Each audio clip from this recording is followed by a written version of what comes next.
Florida keeps a secret list. Towns even Florida man wouldn't move to.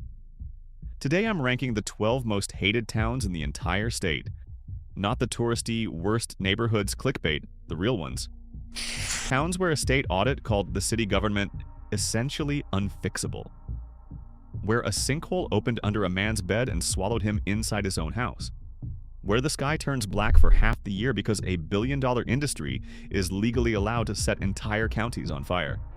And a town so committed to a fantasy that raw sewage now runs down a street named after Aladdin. Number 2 on this list will actually leave you speechless. I promise you that. If this hits 50,000 likes, there's a part 2. And honestly, Florida could fund a part 10. Let's count it down. Number 12, Lake City. This town wasn't always called Lake City. Its original legal name was Alligator, Florida, after a Seminole war chief. Legend says the mayor's wife refused to hang curtains in a town called Alligator, so in 1859 the city council caved and renamed it. Should have been the last good decision this place made. Lake City sits exactly where Interstate 75 crosses Interstate 10, and that crossroads turned it into one of the busiest drug and trafficking corridors in the Southeast. The Florida Department of Law Enforcement puts its crime rate above 1,500 per 100,000 people, for a town of just 12,000. Locals warn each other about card skimmers at the pumps. And somewhere in this town's recent history is a shooting that happened inside an Arby's, not a bar, an Arby's. Number 11, Sebring. I want to handle this one carefully because it's a real tragedy a real family still lives with. Sebring sits in what geologists call Sinkhole Alley, over 500 documented sinkholes in the county since the 1950s. In February 2013, a hole 20 feet wide opened directly under a man named Jeff Bush while he slept. His brother jumped in, trying to dig him out with his bare hands, before a deputy pulled him back. Jeff's body was never recovered. The house was demolished, the hole filled with gravel, and that gravel is essentially his grave. The same sinkhole has reopened twice since, in 2015 and again in 2023. From the surface, Sebring looks like any quiet Florida suburb. Underneath, the limestone is still dissolving in real time. Number 10, Clewiston. It literally calls itself America's sweetest town. And technically, that's true. It sits at the center of Florida's sugarcane industry. But between October and April, sugar companies burn the cane fields before harvest, and the sky turns dark with what residents call black snow. It coats cars, patio furniture, laundry on the line, and lungs. EPA data has linked the local sugar facility to tens of thousands of pounds of hazardous air pollutants released every year, including benzene and formaldehyde. A Florida State University study tied the burns to several preventable deaths annually and found there's no safe level of exposure to that smoke. Nearly 400,000 acres burn across the region every season. America's sweetest town. Number 9, Kissimmee. I expected budget Disney. What Highway 192 actually delivers is rows of aging motels from the 1970s. The same ones that inspired the 2017 film The Florida Project, which wasn't really fiction. Families live in these motels full-time, paying around $38 a night. Not because it's cheap, but because they can't scrape together first and last month's rent anywhere in Osceola County. Nearly 800 school-age kids in the county are documented as living in hotels and motels, doing homework on the bed, walking to bus stops from the parking lot. And every night at 9 p.m., Disney's fireworks go off in the distance, visible from the stairwells. The happiest place on Earth is 10 miles away. It might as well be another planet. Number 8, Daytona Beach. This was supposed to be spring break forever, the boardwalk, the races, the neon. At its peak, Daytona's violent crime rate hit around 130 per 100,000 people, more dangerous than roughly 93% of communities in the country. TripAdvisor reviews of the boardwalk read like a horror novel. Open drug use on the beach, iron bars welded across storefront windows. The median household income sits around $38,600, more than 40% below the national average, with the poverty rate above 20%. Hurricanes Ian and Milton left beaches eroded and hotels sitting with mold damage some owners still can't afford to fix. The city did launch a dedicated crime unit in 2022, and it's helped. But when your tourism pitch needs a tactical team to keep visitors alive, the brochure needs a rewrite. If you're learning things about Florida you never expected, hit subscribe. I cover the best and worst places to live in America every single week, and this list only gets wilder from here. Number 7. Panama City. It used to be the Panhandle's party town. Then on October 10, 2018, Hurricane Michael made landfall as a Category 5 with 160-mile-an-hour winds, the strongest storm ever recorded hitting the Florida Panhandle. It damaged 98% of the city's infrastructure. Nearby Mexico Beach lost over 800 structures completely. A year later, roughly 5,000 people in the area were still homeless.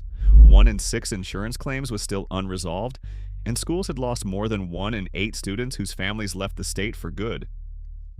The Red Cross raised about $36 million in relief, roughly half of what a weaker storm, Hurricane Florence, generated that same year. A town clock from 1926 was nearly thrown out with the debris. Volunteers saved it and rededicated it on the storm's 5th anniversary. That clock might be more reliable than FEMA. Number 6. Homestead. If Panama City is the town America forgot, Homestead is the town a hurricane tried to erase. Hurricane Andrew hit in August 1992 as a Category 5 with 165-mile-an-hour winds. Of the 156 mobile homes in Homestead, Andrew destroyed 167 of them. 9 survived.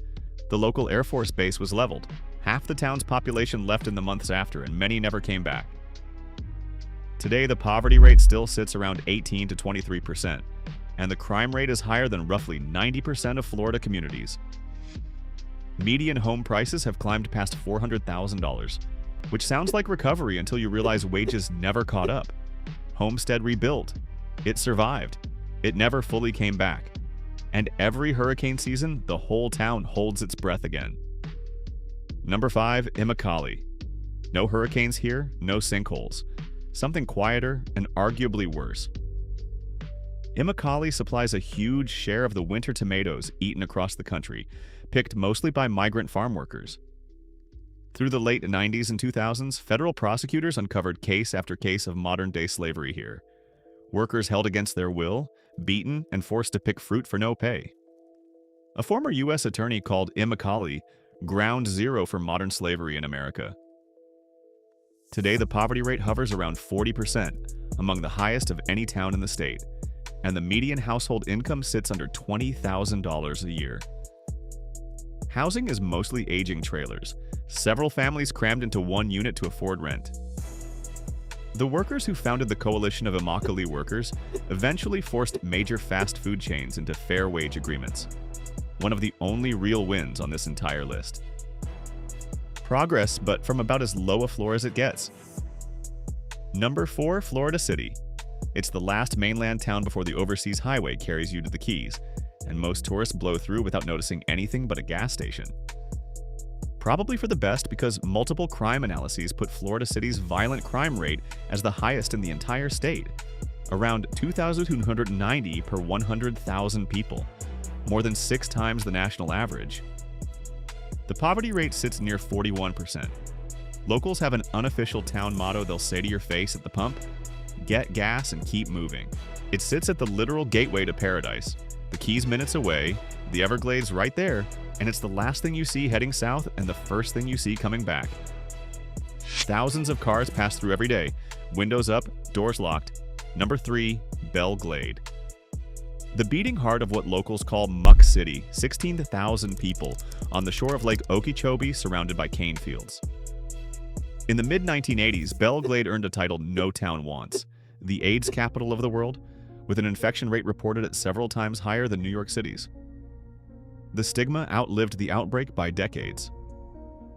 In 2003, FBI data ranked Belle Glade with the second highest violent crime rate in the country, and by some estimates, roughly half of all men in town between 18 and 25 had a felony conviction. Over a third of the population lives below the poverty line, and yet Belle Glade and neighboring Pahokee have sent dozens of players to the NFL, more per capita than almost anywhere in the country. Local legend says the kids get fast chasing rabbits fleeing the burning cane fields at harvest. In 1928, a hurricane killed thousands here, many of them black migrant workers buried in a mass grave just outside town. Belle Glade isn't just hated, it's forgotten.